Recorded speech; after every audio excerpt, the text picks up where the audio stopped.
ako may first nga kuan, nag-positive.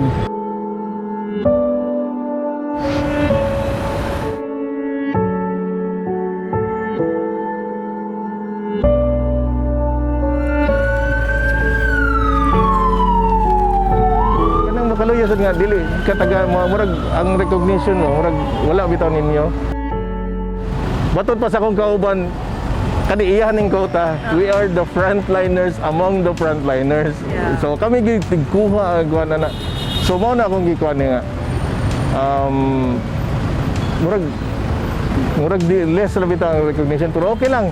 Continue lang yung trabaho kay naman mi sa government, and then ang among kuan is serbisyo ra man gyud.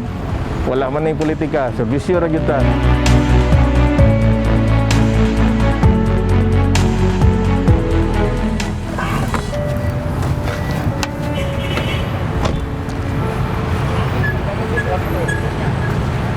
Hi, I'm Lloyd Matthew Pateres. I'm 21 years old and I am currently an ambulance crew at Cebu City EMS. Ako din si Frederick Cabasan, 48 years old, isa sa ambulance crew sa Cebu City Ambulance Services.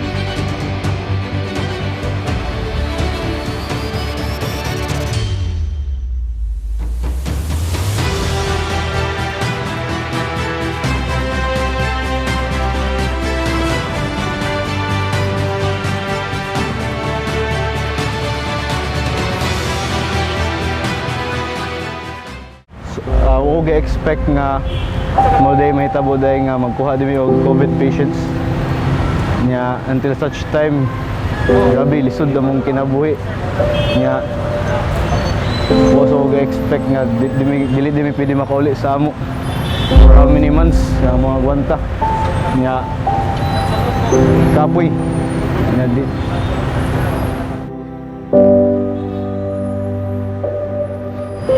lisod na mong kinabuhi ito nya sukad pag positive na ko I thought nga basin last na to na ako then na di ko yung mga kuhan day mga kauban sad so I'm blessed. Oo ga expect mo nga maigo ko sa kuhan nga mapositive di ko sa COVID sa kadugay na mo.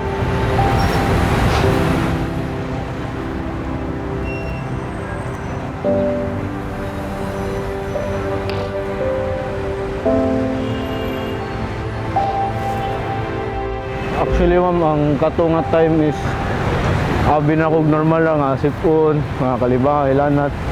Then until such time ako gisulti sa mga admin o among mga nurse nga kuan. Nya isulti ra sila ipaswab down mi. Nya i-quarantine mi sa usa ka isolation. Nya lulat sa ko sa result, nya pagawa sa result positive na day ko. So okay ko. Grabe ang kulba to. Kay abi na kog nakaamong ko sa akong mga kauban ba. Kay ako may first nga kuan, nag-positive.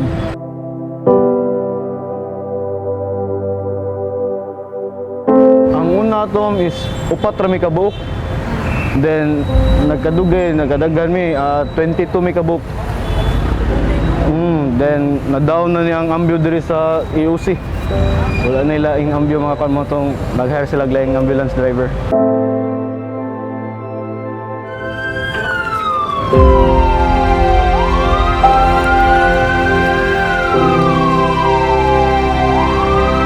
Kapag positive na ako, asymptomatic naman sa ko. So wala man jud koy na kuan. Pero nag-agi ko kuan before wa pa ko giswab.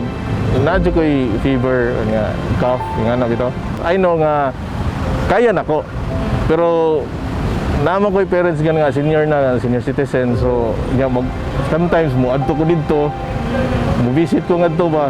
So pagkaibaw na ko nga positive ko nya ni visit ra ba ko atong niaging adlaw dinha na kong gikulbaan. So Pero so far, okay ra, wala lang sila na. Ang akong mama nag-positive jud pero okay na siya karon, okay na.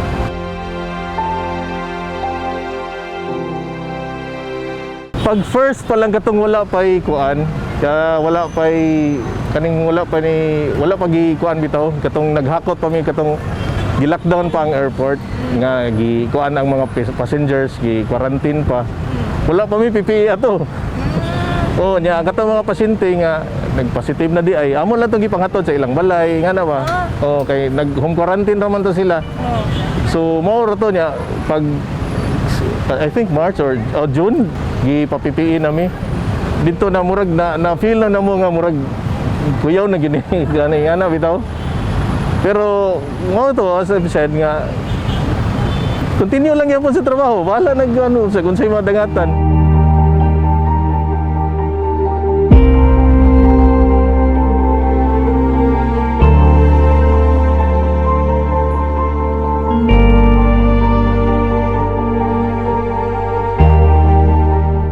Itong ECQ ma'am is actually sa usa ka adlaw makadagan lang mi og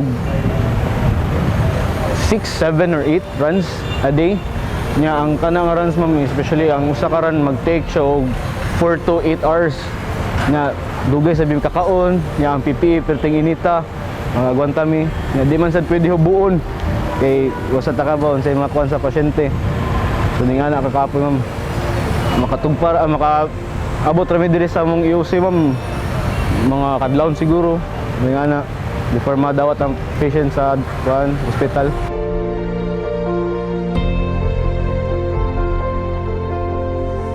Katong paghakot sa mga positive nga patients gud, katong nag-positive sila ba? Nga naman. So naagi toy time nga sa isa ka adlaw mohakot mig tag 100 kape nga na bitaw.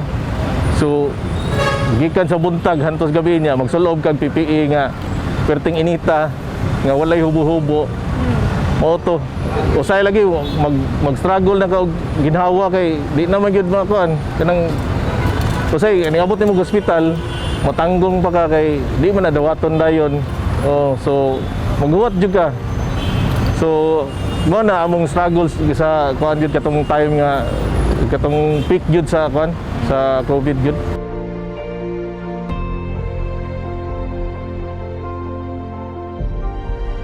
Karon jud grabe karon jud nakasuway og ingani ka kapoy niya ingani nga na kami mismo nga nasakit mismo natakdan mismo karon sad nga kaning ingani nga sakit ang uban nangundang nanghadlok ba. So kami ani fight lang gyapon way atrasay ni ma-positive man o maka negative okay ra gyapon. Mahadlok man sad mi ma'am god sa mga discrimination sa mga tao. I-discriminate mi ba pero wala ra na mo. Amo ra gipalusot pikas dunggan.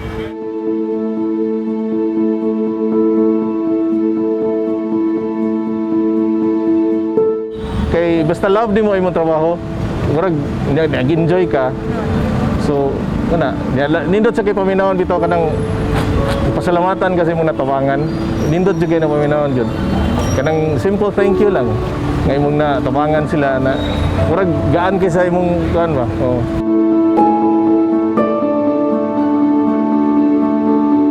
Akong nasuway dun sa pag-ambulance driver ma'am is overall siya. Dili lang ka siya driver nga tig-drive lang ambyo pero mutabang siya sa mga crew sa luyo. Usay siya mukuan sa stretcher or mukuha spine bird kuan nga na. Kung siya dili makuha sa mga crew siya mo assisted. So dako ang kuan, dako ang pagkakuan sa driver ma'am.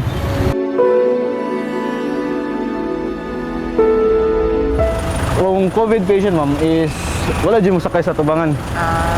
Then ang pasyente dito, ang usay ang crew mo assist dito, gumag-assist. Dito ra sa malingkod. If wag siya kahikap sa patient ma'am, pwede siya diri mo kuan hapad na salay mo kuan coordinate nako. Kay ang gikuan man sa among doctor is no touch policy man good. So kada tong kuan kay sa una sige mig ta sa patient kay may tig BP, kuha mig vital signs tanan. Then until such time isulti si doc nga no touch policy. So mo to amo ray open ang door, ang side door na mo, isod ang patient, then go.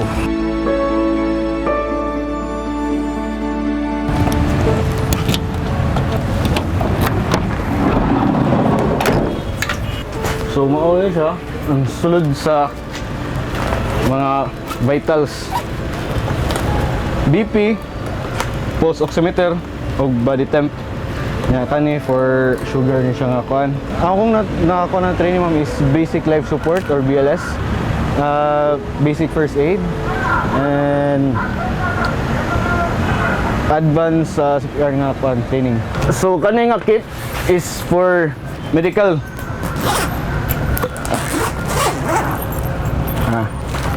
So kani wala ni dili man mi magamit ani kay di man mi no touch policy. Mo siya BBM. Mga kuan pads, padding niya. NSS. Nasa may mga kanyulas. Mo na siya kuan sa patient nga maglisod og ginawa isud sa auto or oxygen tank. Mo na siya oxygen tank, ma'am. Money mounted. Ugma sa niyo portable. Gamit na sa mga COVID sir. Yes, ma'am. Nagamit ni siya. Ang patient na mo is nag DOB or difficulty of breathing. Amon ni siyang nagamit. And then supply siya hangin. Okay si sir, then pag-abot niya sa hospital, same na gyapon. Ang driver ug ang crew manglimpyo sa ambyo. Oh, kamo. Yes. Kung unsa mong kuan kami sa limpyo. Among i-disinfect like kani chlorine or Lysol or unsa na mo ikon disinfect nga makapawagtang sa kagaw. Overall amo ma'am bisag ngani lang maglimpyo sa dumi.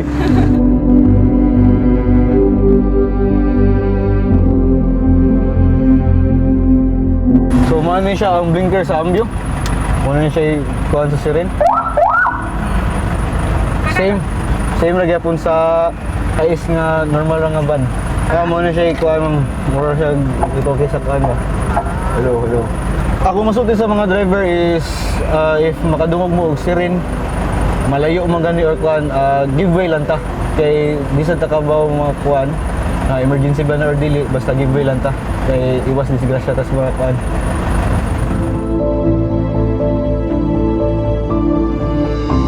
Kasulti sa mga tao karon nga palo lang ta sa gipang sulti sa mga gobyerno. Dili ni sila binuang nga kuan lang sulti pero hinaot makasabot sad mo sa mong part nga dili lalim among giagi. Ato lang sundon para ra man sa tuwa tanan. Dili lang ta mo kumpiyansa kay ang COVID na ara gyapon. Wear lang kuan, permanente sa mask and face shield.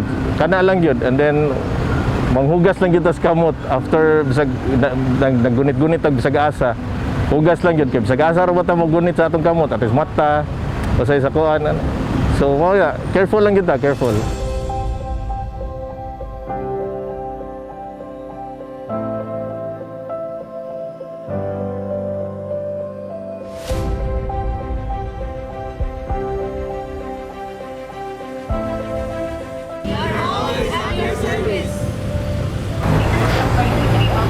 Saman sila sir, pagkabaw nila nga na positive ka sir. Ang gisulti ni mama ma'am, like iampo ra ko sa Ginoo nga ma-okay ra ang tanan nga kaya ra nimo. Then dili mo paluya-luya, dili mo padasa sakit. Mostly katong nga time nga dispatch nila 9 o'clock pa lang pag-inom mo. Dispatch na nila, kapalik ni hapon na sometimes gabi na. So patay gid ang tulog. Kaya wala na may transport sa gabi eh. So balik na sa klinika